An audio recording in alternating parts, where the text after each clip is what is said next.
Good morning student. Class 11th standard subject chemistry unit 7th unit lesson வெப்ப இயக்கவியல். வெப்ப இயக்கவியல் லெசனில் நம்ம லாஸ்ட் கிளாஸ் பார்த்தது அக ஆற்றல் மற்றும் என்தால்பியினுடைய கணக்கீடுகள் பார்த்தோம். இந்த கிளாஸ் நம்ம எஸ்ஸின் வெப்பமாறா கூட்டல் விதி பார்க்க போகிறோம். இதன் விதிப்படி வினையானது மாறாத கன அளவு அல்லது மாறாத அழுத்தத்தில் நிகழ்த்தப்படுவதை பொறுத்து அவ்வினைகளின் வெப்பமாற்றமானது வினைவிளை பொருட்கள் மற்றும் வினைவிளை பொருட்களின் அக ஆற்றல் வேறுபாடு அல்லது வெப்ப பொதிவு என்தால்பிக்கு சமமாக இருக்கும் என நாம் முன்னரே கற்றறிந்தோம். பொதுவாகவே வினை நிகழும்போது வினைவிடு பொருள் விளைபொருளாக மாறுது. ஸோ அந்த மாதிரி மாறும்போது அதனுடைய உள்ளார்ந்த ஆற்றல் அக ஆற்றலில் வேறுபாடும் அதனால் ஏற்படக்கூடிய வெப்ப பொதிவுன்னு சொல்லுவோம். என்தால்பியில் மதிப்பும் சமமாக இருக்கும். ஸோ சேஞ்சஸ் அப்படின்னு சொன்னோம். இப்போ நம்ம del U and del H, so del ஹெச்சுக்கும் டெல் யூக்கும் நிலையான மாற்றத்துக்கு இருக்கிறதுனால இது நிலைச்சார்பு அப்படின்னு சொல்கிறோம்.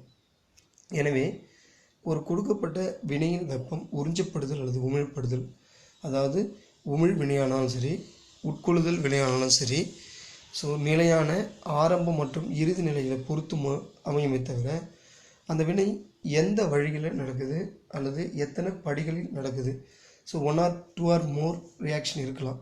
ஒரு வழியிலோ அல்லது பல வழியிலோ அந்த ரியாக்ஷன் நடக்கலாம். ஸோ எப்படி நடந்தாலும் சரி மாறாத மதிப்பை பெற்றிருக்கும். அதனால் கண்டிப்பாக அதனுடைய என்தால்பி வேல்யூ வெப்ப பொதிவு மதிப்பும் மாறாமல் இருக்கும். இதுதான் எஸ் விதி சொல்லுது நமக்கு.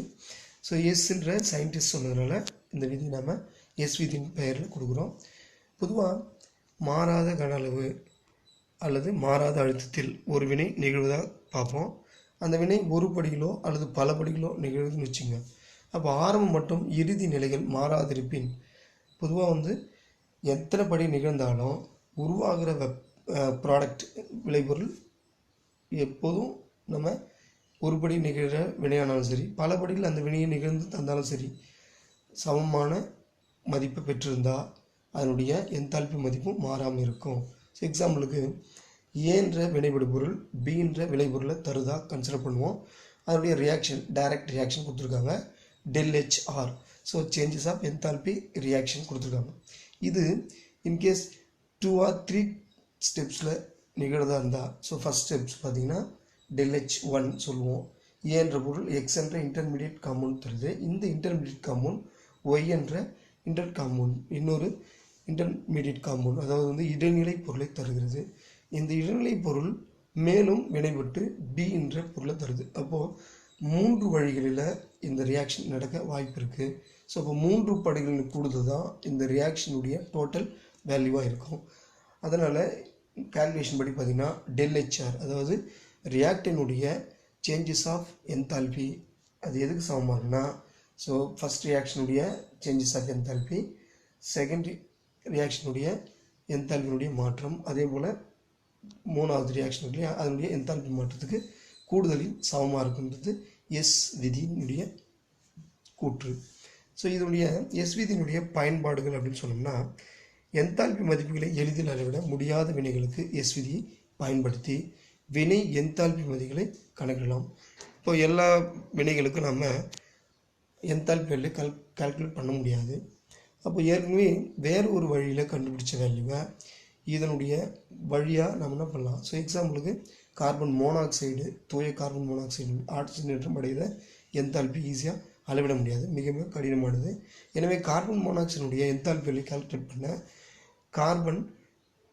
கார்பன் டை ஆக்சைடாக மாறுது இல்லையா, அதை பயன்படுத்தி, ஸோ கார்பன் மோனாக்சைடு கார்பன் டை ஆக்சைடாக மாறுது, இதையும் பயன்படுத்தி நம்ம என்ன பண்ணலாம், ஈஸியாக கால்குலேட் பண்ண முடியும். ஸோ எக்ஸாம்பிள் நீங்கள் பார்க்கும்போது உங்களுக்கு புரியும். அதன்படி பாருங்கள். ஃபஸ்ட்டு கார்பன் மோனாக்சைடு கார்பன் டை ஆக்சைடாக மாறுது, அது ஆக்சிலேற்றம் அடையும் என்தால்பி ஈஸியாக அளவிட முடியும். ஸோ இதனுடைய வேல்யூ கொடுத்துருக்காங்க. கார்பன் மோனாக்சைடுக்கு -393.5 கிலோ ஜூல், அதே போல் கார்பன் டை ஆக்சைடுக்கு 283.5 கிலோ ஜூல். ஸோ இந்த தரவுலேருந்து நம்ம என்ன சொன்னால், கிராஃபைட்டிலிருந்து, அதாவது கார்பன்லேருந்து கார்பன் மோனாக்சைடு உருவாதலும் அதே போல் கார்பன் டை ஆக்சைடு உருவாதலும் கொடுத்துருக்காங்க. அதனுடைய ரியாக்ஷனை இங்கே கொடுத்துருக்காங்க பாருங்கள். ஸோ அதன்படி பாருங்கள், del H1 கார்பன் ΔH1ல் ஆக்சிஜனோடு சேர்ந்து கார்பன் டை ஆக்சைடு எடுத்துருது. அதே கார்பன் ஃபஸ்ட் ஸ்டெப்ஸில் ஆஃப் ஆக்சிஜனோடு சேர்ந்து கார்பன் மோனாக்சைடும், திரும்ப கார்பன் மோனாக்சைடு இன்னொரு ஆஃப் ஆக்சிஜன் சேர்ந்து ΔH3 நமக்கு கார்பன் டை ஆக்சைடு தரும். இதில் கார்பன்லேருந்து கார்பன் மோனாக்சைடு தரக்கூடிய உருவாதல் வெப்பத்தை கால்குலேட் பண்ணுறது ரொம்ப கஷ்டமானது. எனவே என்ன பண்ணுறோன்னா, கார்பன் டை ஆக்சைடு உருவாதல் வெப்பம் கொடுத்துருக்காங்க. ஸோ அதனது ΔH1 இங்கே கொடுத்துருக்காங்க. அதே போல் கிராஃபைட்லேருந்து கார்பன் மோனாக்சைடு நமக்கு தெரியாது, எக்ஸ்ன்னு வச்சுக்கிறோம். ஆனால் carbon monoxide carbon di oxide ஒரு ஆக்சிஜன் அப்சர்வ் பண்ணுற வேல்யூ ஈஸியாக கால்குலேட் பண்ணலாம். ஸோ அதனுடைய வேல்யூ கொடுத்துருக்காங்க. தர்ஃபோர் நமக்கு கிராஃபைட்லேருந்து கார்பன் மோனாக்சைடு வேல்யூ வேணும்னா இந்த வேல்யூவை என்ன பண்ணுறோம், லெஃப்ட் சைட் கொண்டு போகிறோம். ஸோ லெஃப்ட் சைட் கொண்டு போனால் இந்த வேல்யூ அப்படியே அங்கே போகும்போது பாசிட்டிவாக மாறும். தர்ஃபோர் எக்ஸோட வேல்யூ கொடுத்துருக்காங்க -110.5 கிலோஜூல். ஸோ இதே போல் பல்வேறு வினைகளினுடைய தெரியாத படிக்கூட ஆற்றல் கூட தெரியாத வினைகளுக்கு இந்த விதியை பயன்படுத்தி என்தால்பி வேல்யூவை கண்டுபிடிக்க முடியும். அதன்படி எஸ் விதியின் பயன்பாடுகள் சொல்லியிருக்கோம். நெக்ஸ்ட் பார்க்குறது படிக்கக்கூடு ஆற்றல். ΔH படிக்கக்கூடு ஆற்றல் சொல்லுவோம். படிக்கக்கூடு ஆற்றல்ன்றது வேறு ஒன்றும் இல்லை, கிறிஸ்டல் ஃபார்மில், அதாவது சாலிட் திண்ம நிலையில் உள்ள ஒரு பொருளில் பாசிட்டிவ் அண்டு நெகட்டிவ் அயன் இருக்கும். நேர்மின் முனை மற்றும் எதிர்மின் முனை உள்ள அயனிகள் இருக்கும். இவையில் முழுமையாக, அதாவது நேர்மின் முனையும் எதிர்மின் முனையும் ஒன்றோடு ஒன்று இடையூறு இல்லாமல் எவ்வளோ தொலைவில் இருந்தால் அவைகளுக்குள்ளே இடையூறு இருக்க முடியாதோ அவ்வளோ தொலைவு அதை என்ன பண்ணுறோம், அதாவது பிரித்து வைக்கிறோம், டிசோஷியேஷன் பண்ணுறோம். ஸோ இந்த மாதிரி பிரித்து வைத்ததற்கு நாம் எவ்வளோ எனர்ஜி செலுத்துகிறோமோ அதுதான் படிக்கக்கூடு ஆற்றல். ஸோ இது நம்ம கேல்குலேஷன் வழியாக பார்க்கலாம். ஸோ படிக்கக்கூடு ஆற்றல்ன்றது ஒன்றும் இல்லை, நேர்மின் முனை எதிர்மின் முனை கொண்ட அயனிகளை தனித்தனியாக அதனுடைய திண்ம நிலையிலிருந்து தனித்தனியாக அதனுடைய தாக்கம் ஒன்றின் மேல் இன்னொன்று தாக்கம் இல்லாத அளவுக்கு தூர பிரித்து வைப்பதற்கு தேவைப்படுகின்ற ஆற்றல் தான் என்ன சொல்லுவோம், படிக்கக்கூடு ஆற்றல். ஸோ இதனுடைய ஆற்றலை வேறு வகையில் சொன்னால் படிக்கக்கூடு என்தால்பி அப்படின்னு சொல்லலாம். சரி, ஸோ எக்ஸாம்பிளுக்கு சோடியம் குளோரைடினுடைய படிக்கக்கூடிய என்தால்பி கொடுத்துருக்காங்க +788 கிலோஜூல் மோல் இன்வெர்ஸ். அப்போ சோடியம் குளோரைடில் 2 அயான் இருக்குது, ஒன்று பாசிட்டிவ் அயான் Na+, இன்னொரு அயான் நெகட்டிவ் அயான் Cl-. ஸோ இதனுடைய படிக்கக்கூட ஆற்றல் ΔH படிக்கக்கூடுன்னு கொடுத்துருக்காங்க +788 கிலோஜூல் மோல் இன்வெர்ஸ். ஞாபகம் வச்சுங்க, இது 1 மார்க் கொஷினில் கேட்கலாம், இது கண்டிப்பாக வாய்ப்பு இருக்குது. மேற்கண்ட சமன்பாட்டிலிருந்து ஒரு NaCl படிக்கத்துள்ள Na+ மற்றும் Cl- அணிகளை பிரிப்பதற்கு தேவைப்படுகிறது 888 கிலோஜூல் ஆற்றல் தேவைப்படுகிறது என்பதை அறிய முடிகிறது. இதுதான் நம்ம பார்ன் எபர் சுற்று பயன்படுத்தி எப்படி கால்குலேஷன் பண்ணுறதுன்னு பார்க்கலாம். பார்ன் எபர் சுற்று, அதாவது எஸ் விதியினுடைய பயன்பாடு, அதாவது பார்ன் எபர்ன்ற சயின்டிஸ்டோட அணுகுமுறையால் இது பார்ன் எபர் சுற்றுன்னு வச்சுருக்கோம். ஸோ எஸ் விதி தான் இது ஃபாலோ பண்ணுது, இது ஞாபகம் வச்சுங்க. ஸோ இது 2 ஜெர்மன் அறிவியலாளர், ஃபர்ஸ்ட் ஒன் மேக்ஸ் பார்ன் மற்றும் பிரிட்ஜ் ஹேபர், 2 பேரும் சேர்ந்து இந்த சுற்று கண்டுபிடிச்சிட்டாங்க. இதன்படி ஒரு உலோகம் அல்லது வேறு ஏதாவது அலோகத்தோட ஹாலஜன் சேர்த்தோம்னா அயனி சேர்மங்களாக உருவாகும் வினைகளை இந்த மாதிரியான கான்செப்ட் நம்ம கணக்கிடுறோம். அதுபடி பார்க்கும்போது படிக்கக்கூடு ஆற்றலை கணக்கிட பார்ன் எபர் சுற்று பயன்படுது. இச்சுற்றில் படிக்கக்கூடிய என்தால்பி கணக்கிட எஸ் விதி பயன்படுது. ஞாபகம் வச்சுங்க, பார்ன் எபர் சுற்றுன்றது எஸ் விதியை பயன்படுத்தி செய்யப்படுகின்ற ஒரு சுற்று தான். ஸோ எஸ் விதியின் பயன்பாடுன்னு சொன்னால் பார்ன் எபர் சுற்று அதில் அடங்கும். ஸோ எஸ் விதியின் படி பார்த்தீங்கன்னா எளிய கார உலோகம் எக்ஸாம்பிள் கொடுத்துருக்காங்க MX. ஸோ பொதுவாக ஒரு மெட்டலை வந்து M அப்படின்னு சொல்லுவோம், ஹாலஜனை எக்ஸ்ன்னு சொல்லுவோம். இப்போ MX உருவாகுது. MX எக்ஸாம்பிளுக்கு NaCl, KCl, CaCl2 இந்த மாதிரி என்ன பண்ணலாம், பல்வேறு வகையான மெட்டலோட ஹாலஜன் சேர்ந்து உருவாகலாம். இதுதான் வந்து ஜென்ரலாக MX அப்படின்னு சொல்கிறோம். ஸோ ஜென்ரலான மெட்டல் ஹாலஜனோடு சேர்ந்து மெட்டல் ஹாலைடு உருவாகுது, NaCl உருவாகுதுன்னு வச்சுங்க. இங்கே Naன்றது சோடியம் ஒரு மெட்டல், இது சாலிட் ஃபார்மில் இருக்கும். இந்த சாலிட் ஃபார்மில் முதல்ல நம்ம அயனாக மாற்றினோம்னா கேசியஸ் ஃபார்ம், அதாவது தனித்த நிலை அணுவாக மாற்றணும். ஸோ வாயு நிலைக்கு தனித்த அணுவாக மாற்றணும். அதனால் பண்ணுறாங்க ΔH1 ஃபஸ்ட்டு எடுத்துகிறாங்க. அப்போ எவ்வளோ என்தால்பி சேஞ்சஸ் இருக்குது அது என்ன பண்ணுறாங்க mg, அதாவது மெட்டலை சாலிட்லேருந்து திடநிலையிலேருந்து வாயு நிலைக்கு என்ன பண்ணுறோம் கன்வெர்ட் பண்ணுறோம். இதுக்கு எவ்வளோ எனர்ஜி தேவைப்படுது அது ΔH1. வாயு நிலையில் மாற்றின அணுவை அதிலிருந்து ஒரு எலக்ட்ரான் என்ன பண்ணுறோம் ரிமூவ் பண்ணுறோம். ஸோ அந்த மாதிரி வெளியே எலக்ட்ரானை வெளியே எடுத்தோம்னா அது அயானாக மாறும், பாசிட்டிவ் அயானா. ஸோ அதுவும் வந்து கேசியஸ் ஸ்டேட்டில் தான் இருக்குது. ஸோ அதே போல் குளோரின் மாலிகுலாக இருக்குது, Cl2 F2 Br2ன்னு சொல்லுவோம். அப்போ மாலிகுலாக இருக்குது முதல்ல என்ன பண்ணணும் தனி அணுவாக மாற்றணும். தனி அணுவாக மாற்றுறது ΔH2 changes enthalpy value. So அப்போ என்ன பண்ணுறோம் இதை எக்ஸ் தனியாக பிரிச்சிருக்கோம், x2ன்றதை எக்ஸாக பிரிச்சிருக்கோம். ஸோ இது என்ன சொல்லணும் பிரிகை ஆற்றல் அப்படின்னு சொல்லுவோம். பிரிகையுறு ஆற்றல், பிரிகையுறு ஆற்றல் ΔH2. இந்த மாதிரி உருவான இந்த அணு குளோரின் அணுவோ அல்லது புரோமின் ஏதோ ஒரு ஆலஜன் அணு ஒரு குறிப்பிட்ட எலக்ட்ரானை அக்செப்ட் பண்ணிக்கிட்டு தான் என்ன பண்ணோம் நெகட்டிவாக மாறும். அப்போது அக்செப்ட் பண்ணுறது நம்ம என்ன சொல்லுவோம்னா எலக்ட்ரான் நாட்டம் அப்படின்னு சொல்லுவோம்.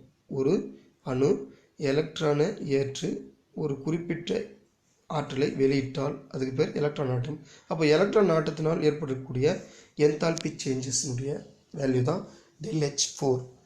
இப்போ கடைசியாக பார்த்தீங்கன்னா சோடியம் ப்ளஸ், அதாவது மெட்டல் ப்ளஸ்ஸு ஒரு ஆலஜன் மைனஸ் ரெண்டும் சேர்ந்து என்ன பண்ணுது மெட்டல் ஆலைடு உருவாகுது. இதை வந்து என்ன சொல்கிறோம் ஃபார்மேஷன் இன்டர்னல் எனர்ஜி வேல்யூ. இப்போ நமக்கு கான்செப்ட் படி டைரெக்டாக நடந்தாலும் சரி சுற்று வழியாக நடந்தாலும் சரி சமமான வேல்யூ தான் இருக்கும். தேர்ஃபோர் உருவாதல் enthalpy value ΔHF equal to எதுக்கெல்லாம் சமம் ΔH1 ΔH2 ΔH3 அதுக்கப்புறம் U, இதனுடைய மொத்த கூடுதல். ஸோ இது நம்ம ஞாபகம் வச்சு. ஸோ ஒவ்வொன்றுத்துக்கும் விளக்கம் கொடுத்துருக்காங்க. ΔH1 M சாலிலிருந்து கேஸாக மாறுது. ஸோ பதமாதல் வெப்பம் இது. ஏன்னா நம்ம எப்பவுமே என்ன பண்ணுவோம் திடப்பொருள் திரவமாக மாறினோம்னா திரவமாக மாறாமல் வாயு நிலை மாறுது என்ன சொல்லுவோம் பதமாதல் சொல்லுவோம். ஸோ அப்போ பதமாதல் வெப்பம் ΔH1. ரெண்டாவது X2 என்ன பண்ணுறோம் அயனியாக மாற்றுறதுக்கு முதல்ல அணுவாக மாற்றுறோம். ஸோ இது வந்து பிரிகை விரும் ஆற்றல் ஹாலஜன் X2 Cl2 Br2 இந்த மாதிரி இருக்குது. நம்ம பண்ணுவோம் Br தனி அணுவாக மாற்றுறதுக்கு தேவையானது பிரிகை விரும் ஆற்றல். அடுத்து ΔH3ன்றது ஒரு எலக்ட்ரானை என்ன பண்ணுறோம் ரிமூவ் பண்ணுறோம். ஸோ இது வந்து அயனியாக்கம் ஆற்றல்.